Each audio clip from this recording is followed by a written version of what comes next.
대부분의 트레이더들이 차트 읽는 법을 배우려 할 때 뭘 하는지 아시나요? 여러분도 그런 적 있죠?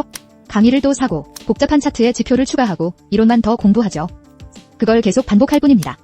그러다 결국 수익 내는 트레이더가 될 수 없다는 걸 깨닫죠. 30년 동안 시장에 있으면서 이런 악순환을 수없이 봐왔습니다. 저부터가 그랬으니까요. 진실을 알려드리죠. 차트 숙달은 공부를 더 한다고 되는 게 아닙니다. 대부분의 트레이더가 안 하는 특별한 연습 방식이 필요하죠. 그래서 오늘 4가지를 알려드리겠습니다. 차트 읽는 속도를 실제로 높여줄 이론도 유행도 아닌 진짜 핵심 과정을요. 이 영상에서 가격 레벨에 대해 다룰 겁니다. 영상이 끝나자마자 여러분 차트에 직접 그려볼 수 있는 그런 레벨들이죠. 일단 이해하고 나면 차트가 더 이상 무작위로 보이지 않을 겁니다. 차트가 매번 여러분에게 이야기를 걸어올 거예요. 공부는 그만하고 이제 관찰을 시작하세요. 대부분의 트레이더는 차트를 교과서처럼 공부합니다. 헤드앤숄더 같은 패턴만 외우죠. 이중 천정형이나 장학형 패턴들 말이에요. 하지만 시장은 움직입니다. 교과서 같은 예시는 없으니 전혀 다르게 보일 겁니다. 차트는 고정된 게 아니에요. 살아있죠. 우리 같은 사람들이 만드니까요. 두려움과 탐욕으로 가득하죠. 당신이 외운 그 패턴들은 다르게 나타날 수 있어요. 책보다 더 크거나 작을 수도 있죠. 좋은 예가 하나 있어요. 제 학생 중 한 명은 아마 제가 들어본 모든 강의를 다 들었을 거예요. 책도 수없이 읽고 아주 좋은 전략을 만들어 백테스팅도 마쳤죠. 하지만 수익은 내지 못했어요. 그래서 제게 와서 이렇게 물었죠. 로그, 당신은 30년, 35년 넘게 트레이딩을 하셨는데 어떻게 꾸준히 수익을 내나요? 계좌를 날린 적은 없나요? 제 스스로를 제어하기가 너무 힘들어요. 충분히 이해가 갔습니다. 그래서 제가 한 가지 물었죠. 백테스팅 말고 시장을 얼마나 지켜봤나요? 하루 45분에서 1시간 정도라더군요. 시간이 부족했던 거죠. 그건 충분히 존중하지만 그게 문제였어요. 최소 한 달은 매일 4시간씩 시장을 지켜보라고 했습니다. 그녀는 즉시 인상을 찌푸렸죠. 말은 이해하겠지만 로그, 저에겐 하루 4시간이 없어요. 직장도 다녀야 하고 애들도 키워야 하잖아요. 그런데 어떻게 필요한 경험을 쌓으라는 거죠? 제가 말했죠. 좋습니다. 문제 없어요. 당신이 할 수 있는 방법 중 하나는 트레이딩 뷰 계정을 만들어서 마켓 리플레이를 쓰는 거예요. 요즘은 많은 플랫폼에 리플레이 기능이 있거든요. 그러니 4시간을 온전히 낼 수 없다면 그 4시간을 다시 재현해 보는 겁니다. 5분 봉이든 1시간 봉이든 10분 봉이든 뭐든 상관없어요. 그 4시간을 충분히 재현할 수 있으니까요. 심지어 장 전체를 복귀할 수도 있죠. 그러니 리플레이를 활용하세요. 그게 제가 말한 첫 번째 방법이었습니다. 많은 트레이더들과 이야기를 나누다 보면 제가 차트 앞에 더 오래 앉아 있으라고 할 때 다들 로그, 전 못해요라고 말하죠.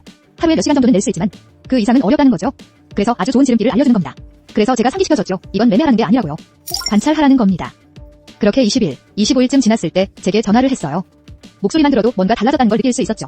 드디어 함정이 보인다고 하더군요. 패턴이 보이기 시작한 거죠. 시간 대별 반응도 읽히기 시작했고요. 제가 말했습니다. 이제 패턴 인지 능력이 생긴 거라고. 반복의 힘이죠. 실제 매매 시간을 쓰지 않고도 그만큼의 시간을 투자한 셈이니까요. 마켓 리플레이가 판도를 완전히 바꿔놓은 겁니다. 그건 오롯이 화면을 보는 시간에서 왔습니다. 매매하는 시간이 아니라 관찰하는 시간 말입니다. 노트하고 캡처하고 계속 지켜보는 거죠. 그 차이는 엄청납니다. 하나는 절제력을, 다른 하나는 직관을 길러주니까요. 반복해서 보면서 상황을 인지하는 눈을 길러야 합니다. 수없이 많이 봐야만 가능한 일이죠. 둘 다 필요합니다. 이해하고 싶다면 말이죠. 기관들이 차트에 남기는 흔적을 어떻게 찾는지 제가 설명란에 정리해 두었습니다. 이런 신호를 포착하는 제 노하우를 담았죠. 그러니 아래 설명란을 꼭 확인하세요. 하나의 시장, 하나의 타임프레임에 몰입하세요. 그녀의 집중력이든 누구의 것이든 그건 문제의 절반일 뿐입니다. 지금 이 영상을 보고 계신다면 규율이나 집중력이 문제는 아닐 겁니다. 단지 원하는 결과가 아직 안 나오는 것뿐이죠. 나머지 절반은 대부분의 트레이더들이 너무 많은 분야를 건드리느라 진정한 실력을 쌓지 못하는 부분입니다. 어쩌면 여러분도 지금 그 단계일지 모릅니다. 대부분의 트레이더를 정체시키는 실수가 바로 이것입니다. 자산군을 이리저리 옮겨 다니는 거죠. 종목을 계속해서 바꾸고 시장도 수시로 옮겨 다닙니다. 월요일엔 주식, 화요일엔 외환, 목요일엔 선물과 옵션. 주말에는 암호화폐를 하는 시기죠. 엉망진창입니다. 그래서 왜 아무것도 안 남는지 의아해하죠.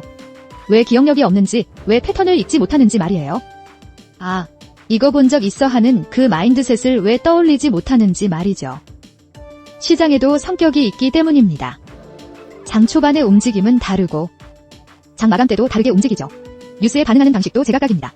애플이 뉴스에 반응하는 방식과 금이 뉴스에 반응하는 방식은 완전히 다를 수 있어요. 장마다 성향이 있거든요. 주식은 외환과 다르고 외환은 선물과 다릅니다. 암호화폐만의 움직임도 따로 있죠. 그렇지 않나요? 5가지 시장을 다 건드리면 그중 무엇 하나 제대로 알 수 없습니다. 어딜 가나 관광객일 뿐이죠. 전문가가 될 수 없습니다. 시장 하나, 타임프레임 하나를 정해서 그것만 파고드세요. 데이트레이더라면 5분 봉 차트를 집요하게 관찰하는 것부터 시작하세요. 2일에서 10일 정도 보유하는 스윙 트레이더가 되고 싶다면 일봉 차트를 파고드세요. 더 장기적인 트레이더가 되고 싶다면 장기 옵션이나 주식을 6개월, 12개월 이상 보유하는 방식이라면 주봉 차트를 집중적으로 보라는 얘기입니다. 그러니 전문가가 되고 싶은 타임프레임을 정하고 그것 하나에 집중하세요. 예를 들어 저는 90년대 후반 99년에서 2000년 사이부터 시작했는데 그때 외환 거래를 시작했고 오직 유로 달러만 집중적으로 거래했습니다. 몇 달 동안 말이죠. 참고로 유로 달러는 파이버라고도 불리는데 외환 시장에서 가장 큰 쌍이에요. 외환 시장 자체가 세계 최대 시장이기도 하죠. 유로 달러를 사주해서 6주 정도 지켜보니까 어디에 유동성이 생기는지 정확히 알겠더군요. 주요 뉴스에 어떻게 반응하는지도 알았죠. 어떤 뉴스가 외환 시장에 영향을 주는지도요. 유럽 중앙은행과 달러, 유로까지 다 꿰고 있었으니 뭐가 움직이는지 알았죠. 그건 오직 시간 덕분이었어요. 유럽과 영국 시장이 열릴 때 장 초반이 어떤지 알게 됐고 아시아 시장이 마감하고 미국 시장이 열릴 때 무슨 일이 일어나는지도 봤죠. 그 패턴과 흐름이 어떤지 정확히 파악했습니다. 언제 스마트 머니가 움직이고 언제 쉬는지도 알았고요. 런던 픽스인 오전 11시 동부 표준시가 유럽과 영국 시장이 마무리되는 시간이라는 것도요. 그런 집중과 관찰이 차트 읽는 법을 길러주는 겁니다. 넓이가 아니라 깊이 말이죠. 항상 준비된 트레이더와 허둥대는 트레이더의 차이가 바로 여기 있습니다. 그건 결국 습관 하나에 달려있어요. 대응만 하는 트레이더와 예측하는 트레이더의 차이입니다. 주식 시장이나 주식 옵션, 심지어 선물 거래를 하는 많은 트레이더들이 9시 30분에 딱 맞춰서 자리에 앉곤 하죠. 그걸로는 결코 원하는 곳에 닿을 수 없어요. 그들은 그저 대응만 하는 트레이더가 될 뿐이죠. 준비가 되어 있지 않기 때문이에요. 대응형 트레이더는 가격이 움직이는 걸 보고 나서 그 의미를 해석해요. 추세에 대한 맥락이 전혀 없는 거죠. 핵심 가격대도 모르니 항상 한 발씩 늦는 겁니다. 예측하는 트레이더들은 아침이나 전날 밤에 미리 기준선을 그어둬요. 저는 아침을 선호해요. 보통 8시쯤 시작하죠. 그래야 어디가 중요한 구간인지 미리 알 수 있으니까요. 장 시작 전에 어떤 경제 이벤트가 있는지 연준 의장 같은 주요 인사의 발언이나 비농업 고용지표 같은 발표가 있는지 미리 파악해둡니다. 그래서 가격이 그 핵심 구간이나 이벤트에 반응할 때 저는 이미 준비가 되어 있는 거죠. 여러분도 마찬가지예요. 허둥댈 필요 없어요. 과정은 이렇습니다. 이걸 적어두고 다음 장부터 차트에 바로 표시해보세요. 먼저 전일 종가를 표시하세요. 전 이걸 기준선이라 불러요. 이건 심리적 지지선이죠. 만약 애플 같은 주식을 거래하는데 가격이 오후 4시 정규장 종가보다 위에 있다면 일반적으로 강세라고 봅니다. 그렇다고 무조건 매수하는 뜻은 아니지만 심리적으로는 강세장이라는 의미죠. 전일 종가보다 낮다면 심리적으로 약세장이라는 뜻이죠. 표시하기 아주 쉬운 구간이에요. 전 거래일 오후 4시 정규장 종가 말이죠. 그 다음으로 제가 표시한 건 프리마켓의 고점과 저점입니다. 이 가격대들은 보통 형성되어 있죠. 아시아, 유럽, 영국 세션 동안에요. 저는 볼륨 프로파일도 함께 봅니다. 해당 구간에서 거래된 계약 수나 주식 수를 확인하는 거죠. 즉, 고점과 저점에서 얼마나 많은 참여가 있었는지 보는 겁니다. 정말 간단해요. 전일 고점과 저점을 표시하세요. 이것도 아주 중요합니다. 식별하기도 쉽죠. 사실 여러분 대부분은 사용 중인 플랫폼의 자동화 코딩도 가능할 거예요. 저도 그렇게 합니다. 트레이딩뷰나 싱커스웜에서 말이죠. 저는 지표를 직접 짜서 이 중요한 구간들을 즉시 확인하고 표시합니다. 왜냐하면 이건 매매 신호가 아니라 경고 구간이니까요. 기관 투자자가 움직일 가능성이 큰 구간이죠.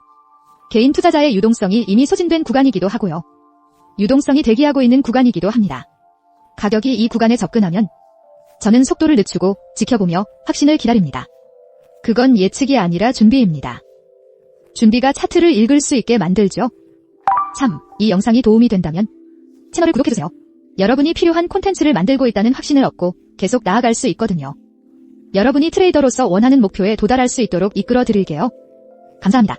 자, 여기서 대부분의 트레이더가 실수를 합니다.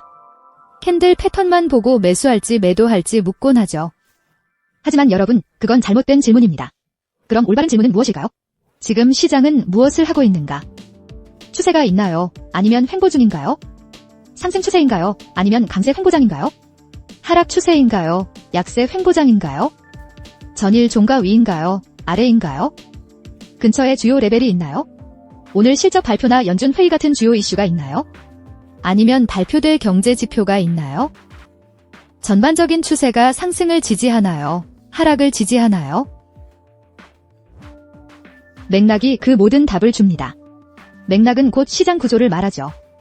상승 추세, 하락 추세, 매집, 그리고 분산 말입니다. 상승 추세, 하락 추세, 횡보장, 그리고 변동성이 큰 횡보장까지요. 참고로 그건 다우 이온의 기초입니다. 일단 맥락이 파악되면 여러분의 셋업이나 신호가 의미를 가질 뿐만 아니라 확률까지 훨씬 높아집니다. 맥락이 없으면 모든 신호가 다 좋아 보이거든요. 맥락을 알면 대부분의 신호나 셋업은 걸러집니다. 전 상승 추세에서 저항을 보고 매도하지 않습니다. 횡보장에서 돌파 매매를 노리지도 않고요. 그저 독립적인 셋업이나 신호로 보이던 것들이 시장 구조라는 맥락을 더하는 순간 대부분 걸러져 사라지게 됩니다. 그리고 남은 소수만이 훨씬 높은 확률을 자랑하죠. 이것이 바로 신호나 셋업을 쫓는 단계에서 무엇을 할까 고민하던 단계에서 맥락을 읽고 무엇을 해야 할지 아는 단계로의 전환입니다. 트레이딩은 결코 셋업을 더 많이 찾는 게 아니에요. 사실 제가 아는 최고의 트레이더들은 저 또한 그렇지만 거래하지 말아야 할 이유를 찾습니다. 그게 바로 맥락이죠. 무엇을 하기 전에 차트상 어디에 있는지 파악하는 게 우선입니다. 전략을 시장 구조 안에 배치하는 이 하나의 변화, 제가 늘 말하듯 구조가 전략을 결정합니다. 상승장에서는 눌림목 매수 기회를 찾고 약세 횡보장에서는 저항 구간에서의 매도 기회를 노리는 시기죠. 모든 게 달라집니다. 결국 핵심은 이겁니다. 차트 숙달은 더 많이 외우는 게 아니에요. 교과서적인 셋업은 없다는 걸 기억하세요. 이건 일종의 특별한 인지력을 키우는 겁니다. 시장에 대한 인지, 구조에 대한 인지 말이죠. 적절한 시장을 적절한 타임프레임으로 꾸준히 지켜보세요. 장시작 전 주요 레벨을 표시하고 진입을 찾기 전에 맥락을 읽어야 합니다. 화면 시청 시간을 가지세요. 매매가 아니라 매일매일 관찰하는 진짜 화면 시청 시간은요. 그렇게 하면 차트는 혼란스러운 것에서 읽히는 것으로, 무작위적인 것에서 논리적인 것으로, 압도적인 것에서 과정 중심적인 것으로 바뀝니다. 저는 수백 번이나 이런 변화를 봐왔습니다. 제 마스터리 과정에서 매일 목격하는 일이죠. 수년이 걸리는 게 아니라 올바른 과정이 필요한 겁니다. 그런데 여기서 다음 문제가 발생합니다. 차트 읽기는 절반일 뿐입니다. 나머지 절반은 감정 없이 실행하는 거죠. 그렇죠? 입이 바짝 마르거나 가슴이 떨리거나 손에 땀이 나는 증상들 말입니다. 그건 뭘 해야 할지 모를 때 나타나는 생리적 반응인데 괜찮습니다. 큰돈이 걸려있으면 긴장하는 게 당연하죠. 그건 시장을 존중한다는 뜻이니까요.